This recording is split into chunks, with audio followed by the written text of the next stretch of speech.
اعوذ باللہ من الشیطان الرجیم بسم اللہ الرحمن الرحیم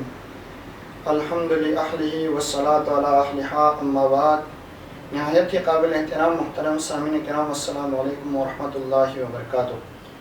بعد از حمد و ثنا سلسلہ وار کتاب الاعتقادیہ سے ایک درسی سلسلہ جو کہ ہم نے شروع کیا تھا،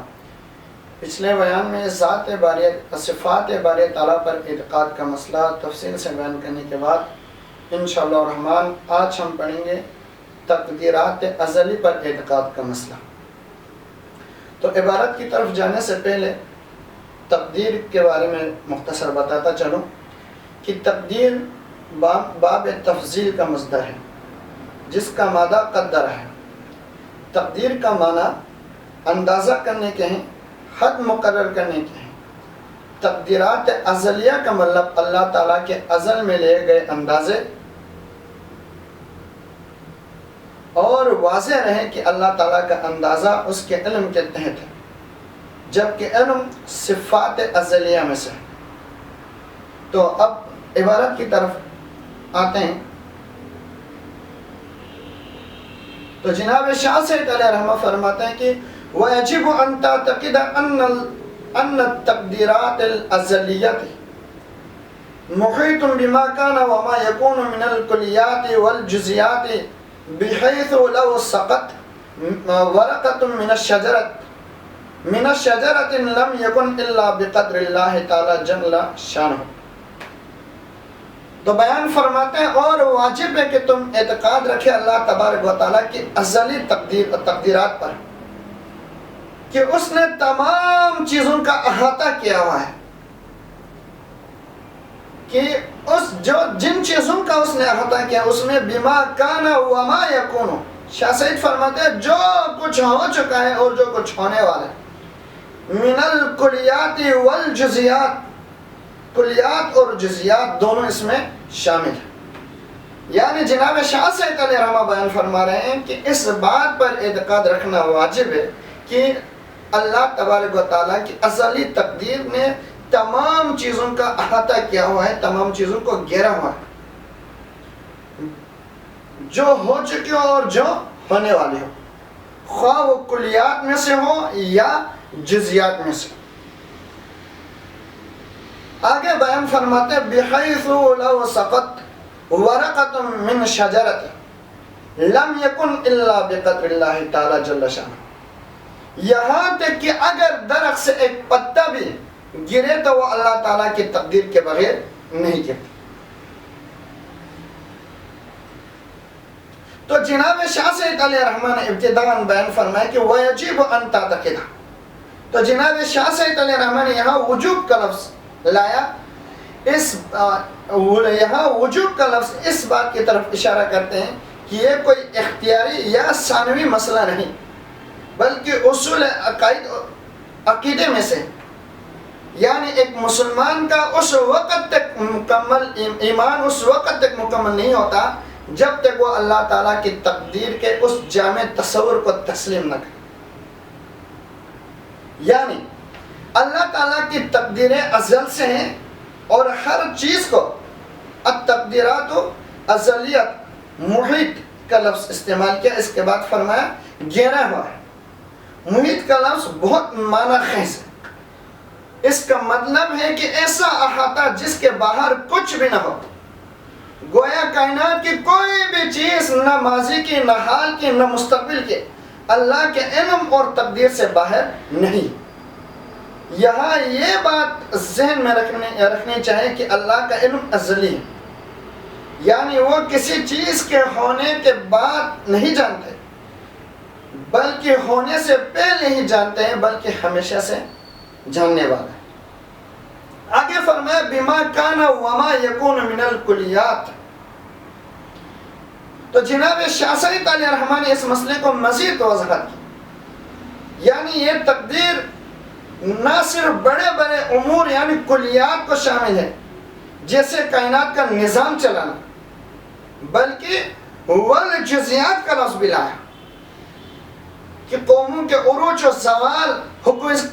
نظام کائنات ہی اس میں شامل نہیں، بلکہ چھوٹی چھوٹی چیزیں جزیات بھی اس تقدیر الہی میں شامل۔ اس کا یہ مطلب ہے کہ اللہ تعالیٰ کے علم اور تقدیر میں کوئی چیز غیر اہم نہیں ہے۔ انسان کی نظر میں کوئی چیز معمولی ہو سکتے ہیں، لیکن اللہ کے نظام میں ہر چیز کا ایک مقام اور حساب ہے۔ تو اسی بات کو جناب شاہ سید علیہ رحمہ نے فرمایا، لو سقط ورقۃ من الشجرۃ لم یکن، کہ اگر درخت سے پتے بھی گرے تو اللہ تبارک و تعالیٰ کے قدرت کے بغیر نہیں گر سکتا۔ اسی چیز کو قرآن نے یوں بیان فرمایا، وَعِندَهُ مَفَاتِحُ الْغَيْبِ لَا يَعْلَمُهَا إِلَّا هُوَ وَيَعْلَمُ مَا فِي الْبَرِّ وَالْبَحْرِ وَمَا تَسْقُطُ مِنْ وَرَقَةٍ إِلَّا يَعْلَمُهَا۔ اور جو غیب کی کنجیاں ہیں وہ اللہ تبارک و تعالیٰ کے پاس ہے۔ لا يعلمها الا هو، انہیں اس کے سوا کوئی نہیں جانتا۔ وَيَعْلَمُ مَا فِي الْبَرِّ وَالْبَحْرِ، اور اللہ تبارک و تعالیٰ کے ذات وہ ذات ہے جو جانتے ہیں جو کچھ خشکی اور سمندر میں۔ وَمَا تَسْقُطُ مِنْ وَرَقَةٍ إِلَّا يَعْلَمُهَا، اور کوئی پتا نہیں گرتا مگر اسے جانتے ہیں۔ یہ مثال اس لیے دی گئی کہ پتا گرنا ایک ایسا معمولی واقعہ ہے جس کی طرف انسان عام طور پر توجہ بھی نہیں دیتا، لیکن جناب شاہ سید علیہ رحمہ یہ بتانا چاہتے ہیں کہ جب ایک معمولی سا واقعہ بھی اللہ کے تقدیر کے تحت ہیں تو پھر انسان کے زندگی کے بڑے بڑے فیصلے، اس کے اعمال، اس کے حالات کیسے اس کے دائرے سے باہر ہو سکتے۔ تو محترم سامعین، یہاں ایک اہم نقطہ سمجھنا ضروری ہے کہ تقدیر کا مطلب صرف یہ نہیں کہ اللہ نے سب کچھ لکھ دیا ہے اور اب کوئی نظام نہیں چل رہا، بلکہ اس کا مطلب یہ ہے کہ اللہ کا علم، اس کی مشیت، چاہت یعنی اس کا چاہنا اور اس کی تدبیر، یہ سب مل کر ایک مکمل نظام بنتا ہے۔ چنانچہ جو کچھ بھی واقع ہوتا ہے وہ اللہ کے علم میں ہوتا ہے اور اس کی مشیت سے بھی ہوتا ہے اور اس کے بنائے ہوئے اسباب کے ذریعے بھی ہوتا ہے۔ لیکن یہاں اگر کوئی شخص یہ سمجھے کہ جب ہر چیز اللہ کی تقدیر سے ہے تو پھر انسان مجبور ہے، تو یہ غلط فہمی ہوگی۔ تعلیمات شاہ سید محمد نور بخش رحمۃ اللہ علیہ کے نزدیک صحیح بات یہ ہے کہ اللہ نے انسان کو اختیار بھی دیا ہے، انسان اپنے ارادے سے عمل کرتا ہے، لیکن اس کا یہ ارادہ بھی اللہ کے علم اور تقدیر سے باہر نہیں ہوتا۔ یعنی اللہ کو پہلے سے معلوم ہے کہ بندہ کیا کرے گا، مگر یہ علم بندے کو مجبور نہیں کرتا۔ جب انسان اس حقیقت کو دل سے مان لیتا ہے تو اس کے اندر دو بڑی صفتیں پیدا ہوتی ہیں۔ ایک اللہ پر کامل بھروسہ، کیونکہ وہ جانتے ہیں کہ جو کچھ ہو رہا ہے وہ اللہ کے علم اور حکمت کے تحت ہے۔ دوسری احساس ذمہ داری، کیونکہ وہ یہ بھی جانتا ہے کہ اسے اپنے اختیار کے مطابق جواب دہ ہونا۔ اسی توازن میں ایمان کی خوبصورتی ہے، نہ مکمل جبر نہ مکمل آزادی، بلکہ ایک ایسا معتدل راستہ جس میں بندہ اپنے رب کو بھی پہچانتے اور اپنی ذمہ داری کو بھی۔ جب اب سوال پیدا ہوتے ہیں کہ جب قرآن اتنی وضاحت سے تقدیر کو بیان فرما رہے ہیں تو پھر اختلاف کیوں؟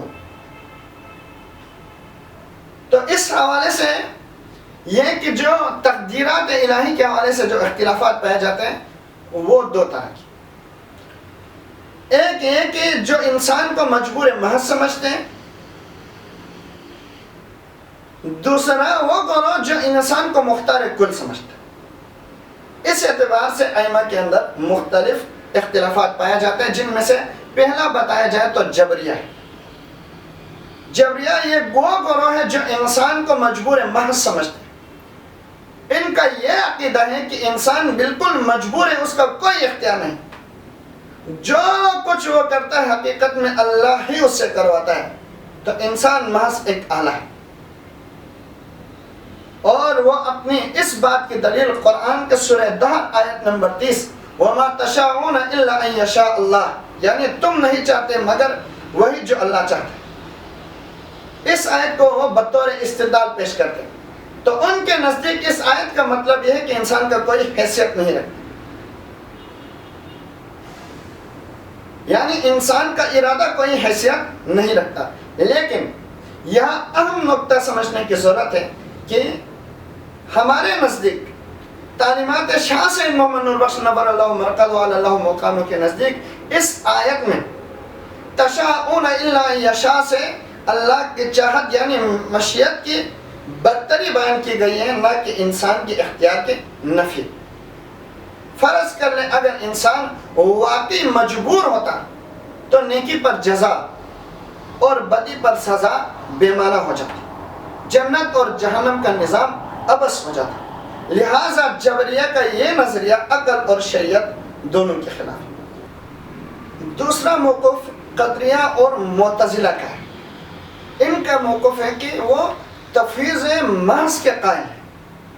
یعنی ان کا نظریہ ہے کہ انسان اپنے افعال کا خود خالق ہے۔ ان کے نزدیک اللہ نے انسان کو اختیار دے کر اسے مکمل آزاد چھوڑ دیا ہے اور اب انسان خود اپنے اعمال کو پیدا کرتے ہیں۔ ان کی دلیل قرآن کی آیت سورہ بقرہ آیت نمبر 286 ہے کہ لہا ما کسبت وعلیہا ما اکتسبت، یعنی اس کے لیے وہی ہے جو اس نے کمایا۔ تو اس دلیل کا رد کرتا چلوں کہ یہاں پہ جو کسبت کا لفظ آیا ہے اس سے خالق ہونے کا کوئی ثبوت حاصل نہیں ہوتا، بلکہ یہاں کسب سے مراد ہے کہ کمانا، حاصل کرنا، یعنی انسان اعمال کرتا ہے اور اللہ تبارک و تعالیٰ کے ذات ان اعمال کا حقیقی خالق ہے۔ بالفرض اگر انسان کو خالق مان لیا جائے تو اللہ کی صفت خالقیت میں شریک ٹھہرائے گا، تو یہ توحید کے خلاف ہے، اسی لیے اس نظریے کو بھی باطل قرار دیا جاتا ہے۔ تو محترم سامعین کرام، یہ دو مختلف مذاہب ائمہ کرام کے اقوال، دو مختلف مذاہب کے نظریہ پیش کرنے کے بعد تعلیمات شاہ سید علیہ الرحمہ کے مطابق تقدیر کے حوالے سے بتاتا چلوں کہ جناب شاہ سید علیہ الرحمہ کے نزدیک انسان نہ مجبور محض ہے نہ مختار کل، جس کے تشریح پہلے بیان ہو چکے ہیں۔ آگے فرماتے ہیں ومن کان متشککا فی هذه الکلمۃ المتحققۃ فعلیہ ان یتعلم النجوم لیعلم الیقین من التجربۃ احکام المولد ان کل صغیر و کبیر مستر۔ آگے جناب شاہ سید علیہ الرحمہ فرماتے ہیں کہ اگر کسی شخص کو، کسی بھی فرد کو تقدیرات الہی پر شک ہو تو وہ علم النجوم حاصل کرے۔ علم النجوم میں احکام مولد پر تجربہ کرنے سے اسے یقین کامل حاصل ہو جائے گا کہ اللہ تبارک و تعالیٰ کے تقدیرات ازلی کس کو ہے۔ تو یہاں جناب شاہ سید علیہ الرحمہ نے علم النجوم سیکھنے کا کہا،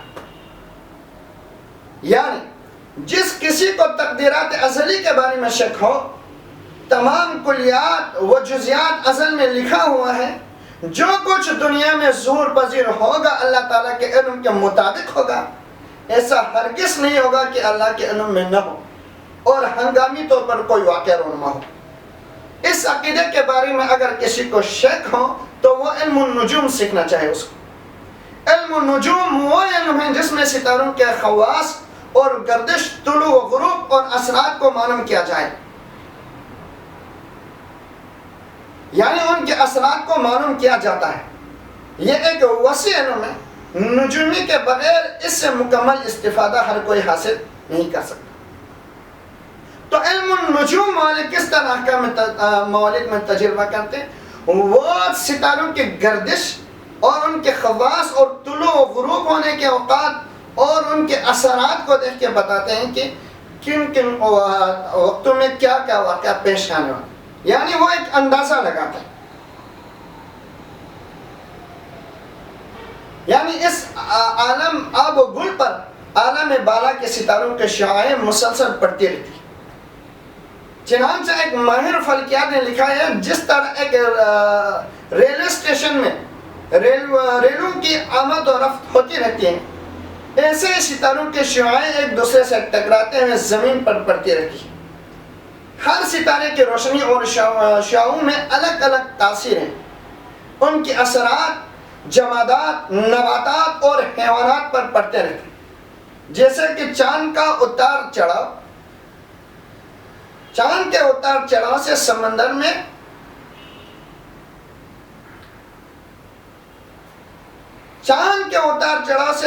میں مد و جزر ہوتا رہتا ہے،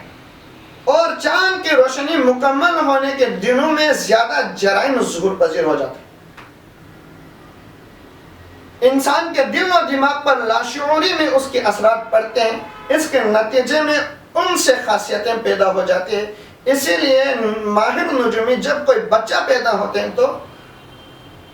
فوراً وقت، تاریخ، دن، مہینہ، سال اور منٹ تمام لمحات کو نوٹ کر لیتے ہیں، پھر اسی وقت ستاروں کی پوزیشن کا مطالعہ کر کے نومولود بچے کا ذائچہ بناتا ہے،